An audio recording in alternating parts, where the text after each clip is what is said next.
السلام عليكم ورحمة الله تعالى وبركاته. أخواتي، اليوم رجعت معكم بواحد الوصفة. اليوم ما غاديش نطيبو، إنما غنحضرو عصير ديال الحامض مع تحضير معجون قشر الحامض اللي نقدروا نحتفظوا به في الفريغو لمدة طويلة، ما كيخسرش معنا، كيبقى لمدة طويلة في الفريغو. وكيف كتشوفوا تحضير عصير الحامض، بسم الله نبداو. طريقة هنا كي كتشوفوا عندي هنايا الحامض، كناخذ الحامض كنرطبو شويه في الماء، نخليه واحد القسمين ولا شنو في الماء حتى يرطب ليا داك الوسخ يعني اللي في القشر ديال الحامض. ونديرو شي شويته ديال الكوزينه كي كتشوفوا، ونحكوا الحامضه القشر ديال الحامض، حيت حنا عندنا الغرض بديك القشيره ديال الحامض خصنا نغسلوها، مازال غنعاود نشلو. كنحيد ليه داك الوسخ الاول اللي كيكون عالق في القشره ديالو كي كتشوفوا البنات. صدقوني هاد الطريقه هادي غتولي عندكم معتمده عندكم، وما غاديش تبقاو يعني تهزوا الهم الحامض، يعني لا طول العام يبقى عندكم في الفريغو. ما فيها باس وقت ديال التيمبورال، يعني عفوا الوقت ديال اللي كيكون الموسم ديال الحامض، كان نقدروا نشريو واحد الكميه كثيره ونديروا هذه الطريقه هذه اللي غتشوفوا معايا وتحتفظوا به. راه كيدوم مده طويله البنات، كيدوم مده طويله في الفريغو، يقدر يبقى حتى عام معاكم بهذه الطريقه اللي غادي تشوفوا. انا من عشاق نكهه الحامض في لي كيك كاملين تقريبا كندير فيهم هاد القشر الحامض. ما نبقاش كل مره بغيت نحضر واحد الكيكه كنمشي نجيب حامضه حكها، لا كندير هاد الطريقه هادي وكنحتفظ بها في الفريغو، وكتبقى عندي مده طويله، كتبقى مده طويله البنات. تصدقوني راها طريقه عمليه واحد الطريقه رائعه.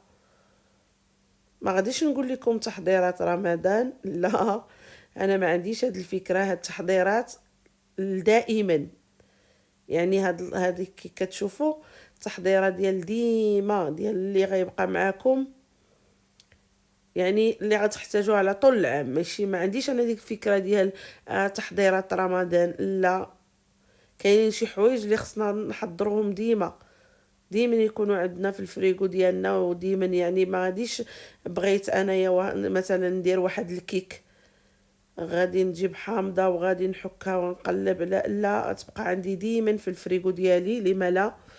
كي كتشوفوا البنات هنايا ملي تغسل عندي مزيان داك الحامض ديالي، اني خديت واحد المنديل يكون نظيف وكنشف هذاك الحويمضات كي كتشوفوا،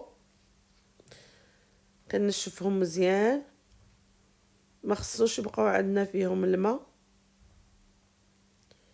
كي قلت لكم يبقى عندكم هاد المعجون هذا ديال الحامض عنده عده استعمالات، تقدروا ديروها في الكريمه. مازال ان شاء الله غادي نشارك معكم الوصفات اللي فيها هاد المعجون ديال الحامض.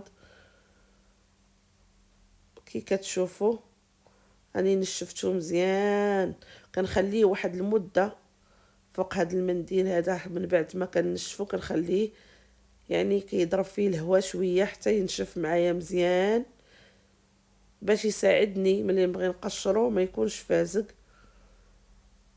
الا نشف مزيان كيساعدني. قلت لكم هاد الطريقه هذه راها رائعه. من بعد نشارك معكم ان شاء الله وصفات فيها هاد معجون قشر الحامض وعواصر، ان شاء الله نشارك معكم عواصر ديال بنكهة الحامض. وهنايا كيف كتشوفوا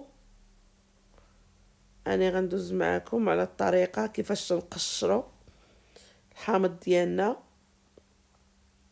بعد ما نشف معنا الحامض. كي شفتوا راه تنظف مزيان ولا كيبري. كناخذوا الحامض ديالنا وغنقشروا على هذه الطريقه. بالحق البنات ما توركوش، ما تكيوش بزاف على داك السكين باش ما تاخذوش ديك القشره البيضاء. حاولوا ما امكن تقشروا غير ديك القشره الصفراء اللي الفوق، ما تدخلوش لداخل في الليمونه باش ما تاخذوش هذاك اللب ديال هذاك القشره، عفوا ديك القشره البيضاء. شي كتشوفوا خذوا غير من الفوق. حنا عندنا الغرض غير بديك القشره الصفراء اللي الفوق، ما توصلوش البنات حتى القشره البيضاء، ما توصلوش ليها. قشروا غير من الفوق كي كتشوفوا، قشروا غير من الفوق باش ما يجيناش مر. هذيك القشره هذيك البيضه كديرها البنات واحد المروره، لا في الاكل ولا في كل شيء كدير واحد المروره. من الاحسن حيدوا غير ديك القشيره هذيك الفوقانيه وبقاو معاه بشويه حتى تحيدوا لي هذيك القشيره ديالو كاملين. من الاحسن البنات استعملوا كميه كبيره باش تبقى معكم، يعني تولي كميه كثيره، يعني تدوم معكم مده طويله. كي شفتوا البنات هنايا قشرته كامل لهذه الطريقه هذه. شتي القشره كي رفيعه يعني خفيفه، ما كناخذش من هذيك ديك القشره البيضاء، غير من الفوق البنات، غير القشره الصفراء. تحيدوا القشره الصفراء من الفوق. هنا غنزيد عليها السكر كي كتشوفوا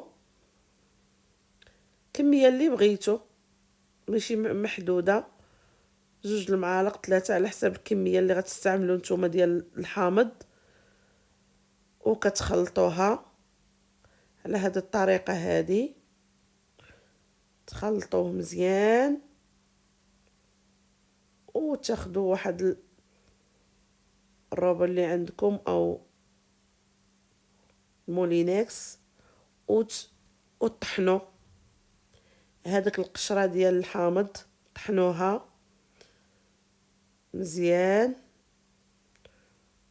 كي كتشوفوا. انا غنوضعها في هاد لا ماشين.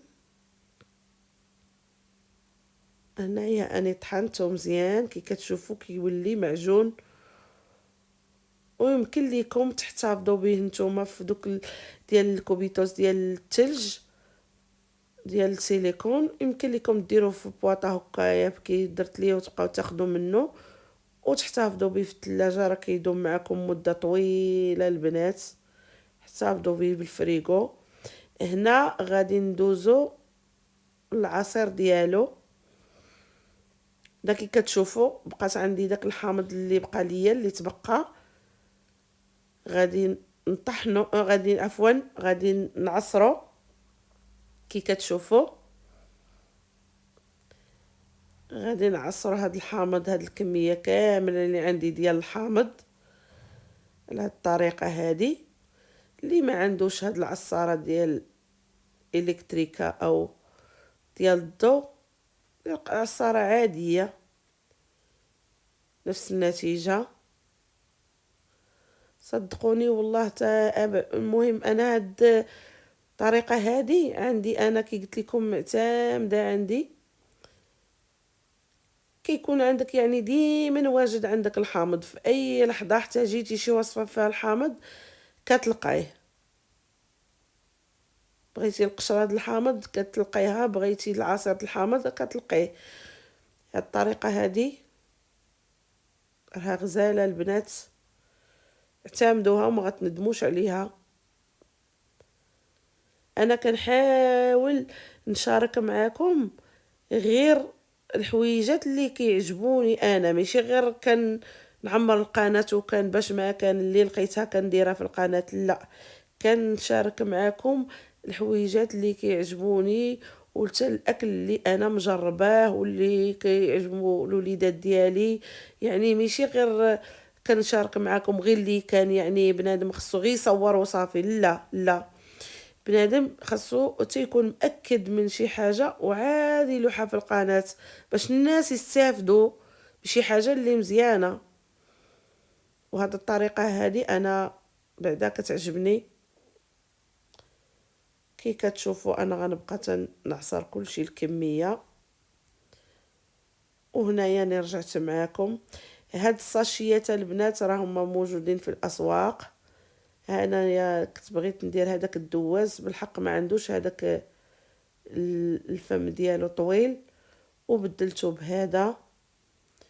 كي شفتوا هاد الطريقه، هاد الساشيات او الاكياس ديال البلاستيك ديال الثلج، هادو كيعمروهم بالماء وكيديروهم في الفريغو حتى كيتكونجلاو، كيديروا فيهم الثلج. انا غنعمرهم بهاد العصير ديال الحامض. كي كتشوفوا كنخوي فيهم هذاك العصير ديال الحامض على هاد الطريقه هذه.